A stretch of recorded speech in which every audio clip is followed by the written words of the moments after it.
beberapa ucapan yang kemudian dijadikan latar belakang oleh hakim memutus bahwa Panji Gumilang ini bersalah atas tindakan penodaan agama, khususnya dalam hal ini agama Islam.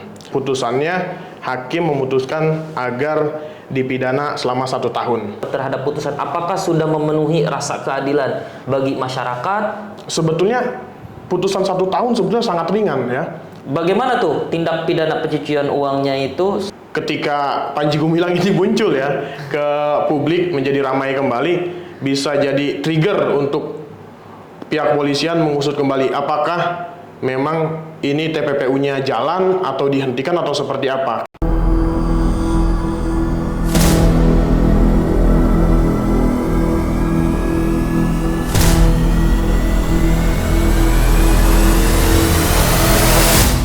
Assalamualaikum warahmatullahi wabarakatuh. Halo pengacara, jumpa lagi dalam acara podcast Halo Pengacara. Hari ini kita akan mendiskusikan lebih lanjut berkenaan dengan yang sosok seorang pimpinan ya Pondok Pesantren Al Zaitun, di mana belakangan ini tepatnya beredar pemberitaan berkenaan dengan pimpinan pondok pesantren tersebut, yaitu sama kita ketahui Panji Gumilang, di mana bebasnya pada tanggal 17 Juli kemarin ya, tepatnya itu.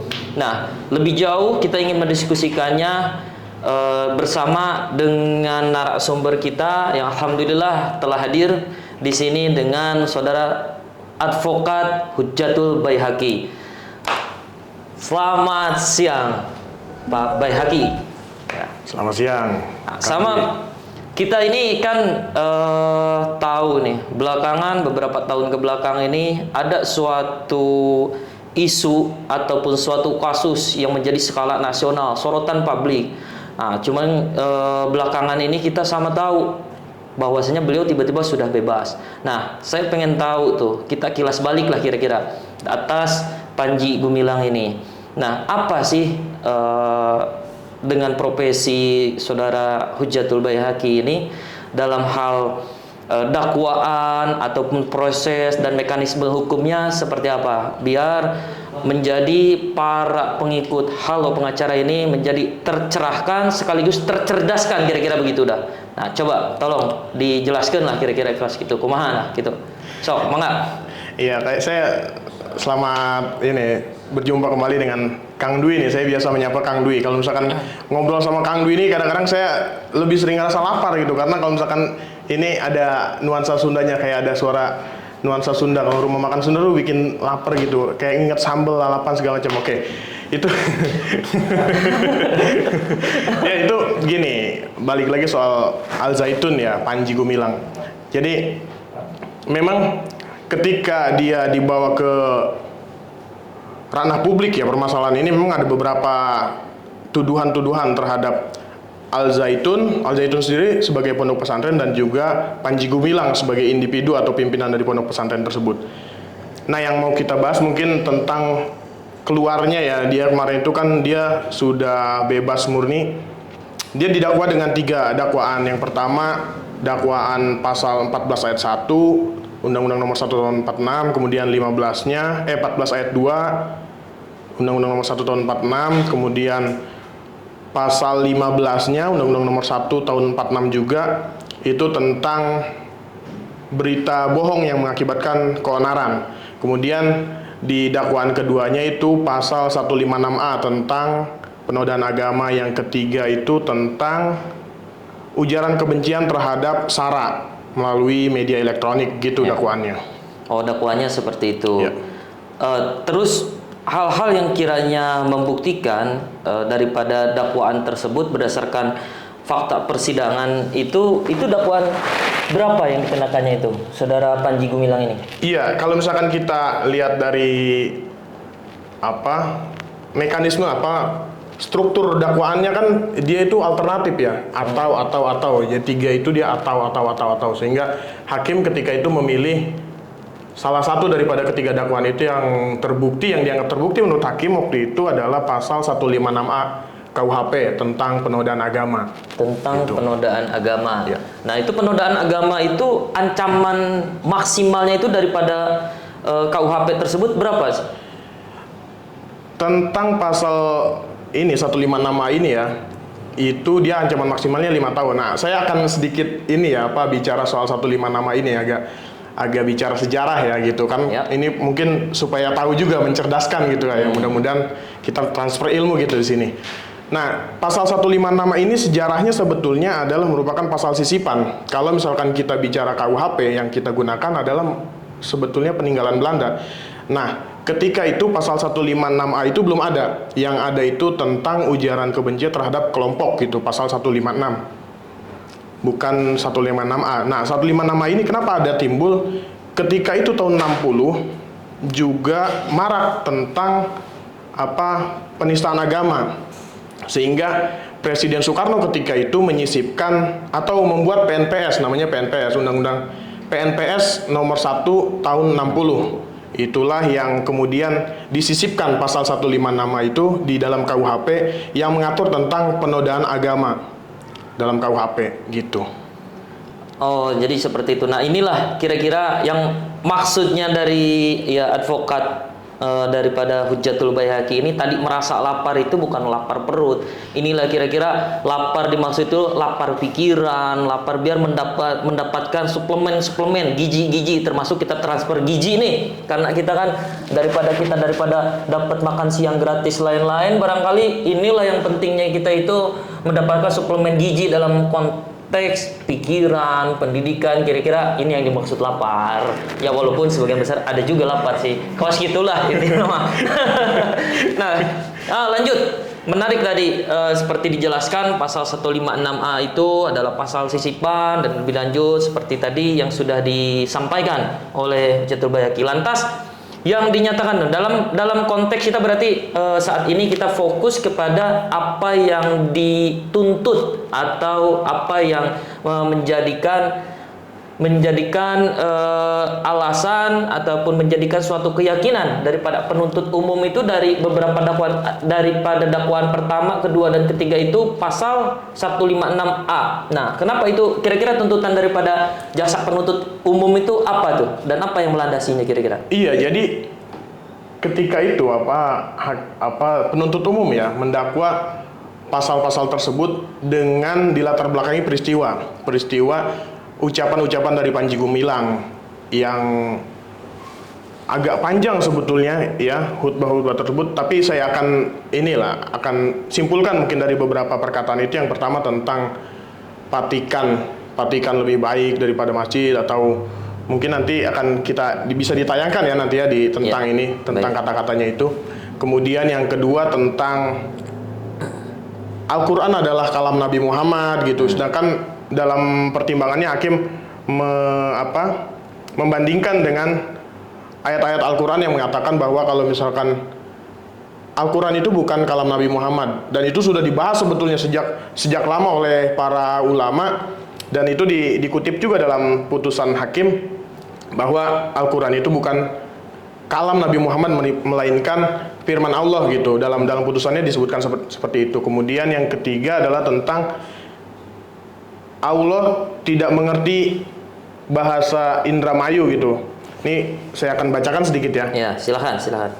Ceramah terdakwa yang di dalamnya ceramahnya tersebut terdakwa menyampaikan kalau Allah berbahasa Arab, susah nanti ketemu dengan orang Indramayu. Mbrewe nggak ngerti, Gusti Allah nggak ngerti. Nah, itulah salah satu atau beberapa ucapan yang kemudian dijadikan latar belakang oleh hakim memutus bahwa Panji Gumilang ini bersalah atas tindakan penodaan agama, khususnya dalam hal ini agama Islam gitu. Dan ketika itu penuntut umum menuntut 1 tahun 6 bulan agar dipenjara, dan putusannya hakim memutuskan agar dipidana selama 1 tahun gitu sih. 1 tahun. Baik. Itu kan jaksa menuntut 1 tahun 6 bulan. 6 bulan. Dan sedangkan majelis hakim yang memeriksa dan mengadili perkara tersebut itu putus 1 tahun. Iya. Nah, dengan dibandingkan dengan ancaman maksimal pidananya itu, yaitu tadi berapa tahun? 5 tahun ya? 5 tahun. Maksimalnya itu 5 tahun. Nah, bagaimana pandangan daripada sosok advokat ini nih terhadap pelaksanaan atau terhadap putusan? Apakah sudah memenuhi rasa keadilan bagi masyarakat atau hanya dipandang remeh-temeh? Karena beberapa sebagian orang itu kalau kita lihat didiskusikan di mana-mana, ya kalau memang terlalu rendah itu mengakibatkan efek jerah nggak? Atau kemungkinan lain kan timbul udah nistain agama, bahkan bisa timbul masalah baru, pemberontakan baru dalam artian terhadap menistakan agama itu kalau emang ini dipandang ringan atau bagaimana? Iya, tentang efektivitas nanti saya akan bicara ke sana. Yang pertama soal apakah sebetulnya adil atau tidak sih, itu kan yang pertanyaan bagi masyarakat kadang-kadang, adil atau enggak sih. Kalau misalkan dalam konteks ini sebetulnya ya kita bandingkan dengan beberapa putusan-putusan tentang penodaan agama, ada beberapa yang misalkan bisa kita sebut yang paling tenar lah sebelumnya itu Ahok kan waktu itu kan dihukum maksimal ya. Basuki Cahayapurnama waktu itu kan itu dituntut maksimal. Kalau misalkan kita bicara konteks dalam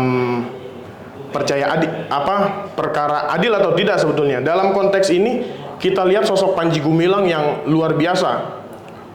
Sosok beliau yang seorang pimpinan pondok pesantren yang kemudian memiliki alumni di mana-mana, kemudian kita juga ketika viral kemarin juga kan ada asetnya yang sangat luas gitu, dengan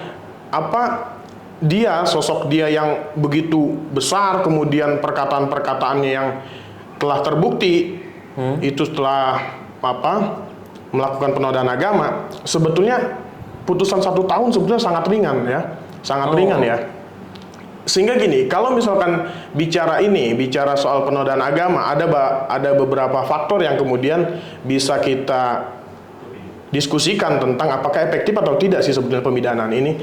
Karena kalau misalkan dalam konteks ini misalkan ya, itu soal adil atau tidak gitu. Tadi saya bilang rasa-rasanya tidak adil kita bandingkan dengan sosok beliau yang kemudian tindakannya seperti itu dihubungkan dengan viralnya pemberitaan dan kemarahan publik waktu itu sampai ada hampir berhadap-hadapan kan ketika itu di pondok pesantren ketika itu ya.